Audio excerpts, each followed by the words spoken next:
Idelys, I had the good fortune of coaching her one-on-one for about 2 years. And all she wanted to role play with me was what to say and how to say it. So she would pepper me with questions and I would role play with her. And she turned into this, even though it comes in a nice small package, bro, a sales ninja. If you watch some of her content, she'll records herself like having live conversations with people, putting deals together. And then she made this decision to apply what she learned from a sales perspective, because skills stack, and apply it to the creative side of business. And now she does both, and she teaches agents how to do both. She has a paid community teaching agents. For our partners, they get access to that community for free. And since partnering with us, which was how long ago? 3 months ago? 4 months ago? Like 4 months ago. 4 months ago, you've done 6 or 7 deals with agents in the community. They've earned about $200,000 to $300,000 in fees. Yes. You've earned about $100,000+ in fees. Yeah. And everybody wins. So the reason why I want to share her with you guys is this is her specialty, is this side. So she's going to talk to you about, okay, procedurally, when these opportunities arise, kind of give you that education so you guys can do more deals. So with that, let's welcome her. Hey guys. Thank you guys for taking the time to be here with us today. My intention is to share my story, hopefully inspire you guys and leave you with actionable steps, with value, and hopefully new ideas that you can implement in your business so you can transform your business as well. I was thinking back to real estate investing because that is a topic that I'm the most passionate about. And I was thinking when it all started for me, it came to me that it had always been there for me, real estate investing. I just had so many opportunities and I was introduced to the idea so many times, but I didn't stay on the path. Many of you probably can relate. There's an idea, someone comes to you, you're like, this sounds amazing. I know this is what I want to do. And then something happens, you get lost, you lose your way. And then you think back, what if I had just stayed the course, right? So I started off my career 9 years ago. And I started with a brokerage that was real estate investment focused, because that's where my heart was from day one. Anything that's new and fresh, we're really excited. At least I am. I was all in. I was calling agents from the MLS to try to get MLS deals. I was calling investors to build relationships, to sell them deals. I went door knocking one day, motivated sellers. So I was doing it all. I was dabbling into a little bit of everything.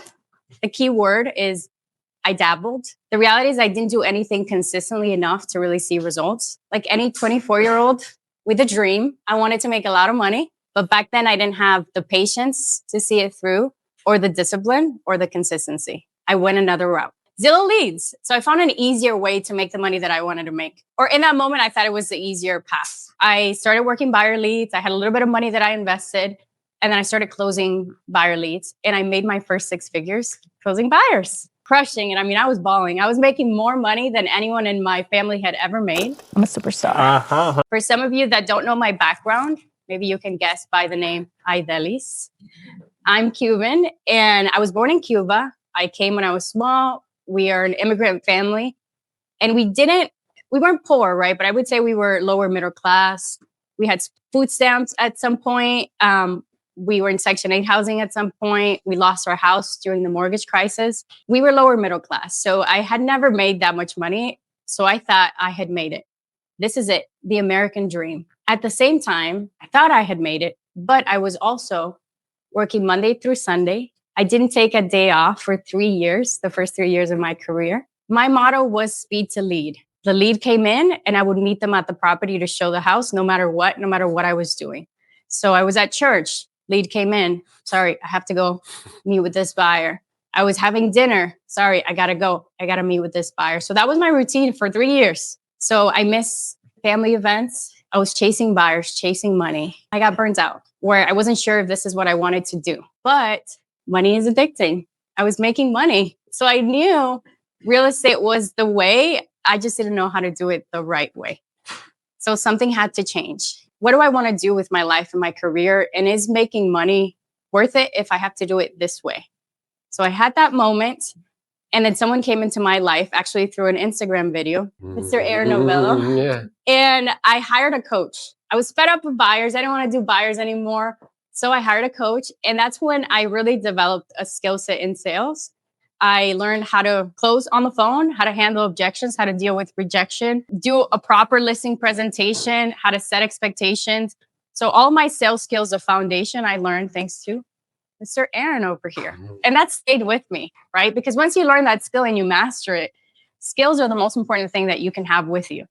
It's never going to go away. So then I started working with sellers and I started getting listings. I started calling FSBOs, expireds. No shade to Mr. Aaron. Yeah, it's cool. But I had changed the chase from buyers to the chase for listings. So there was another chase. The reality is I was doing it the hard way. I was going after the same listings that everybody else was going after. I didn't have different tools that I was offering sellers. I was a one-trick pony. Listings, listings, listings, listings. I didn't have the knowledge that I have now about all these other strategies.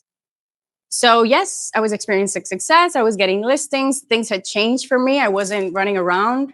I was doing open houses now for my listings. Things were getting better and I felt this was the right path. I just didn't have the right tools back then to really see it through. So then once again, guys, I found myself, you want to guess? Burnt out. Yeah, burnt out. Tired of the same thing of the chase. So if you notice, the word chase comes up a lot in my career. I was always chasing something. I was chasing buyers. I was chasing listings. I was chasing validation. And a lot of it was a chase. And I could never figure out exactly how I was going to make this business work for me. So I had to have a heart-to-heart moment with myself and ask myself, I had another breakdown, guys, another mental breakdown. I had to ask myself this question. So I'll let you guys think on it, reflect on it for a second. If you have a notepad, you can write it down. Why did you get into real estate? I asked myself that. It only works if you're honest. And don't say because you love people, because that's gross. You haven't hung out with enough people, you know what I mean?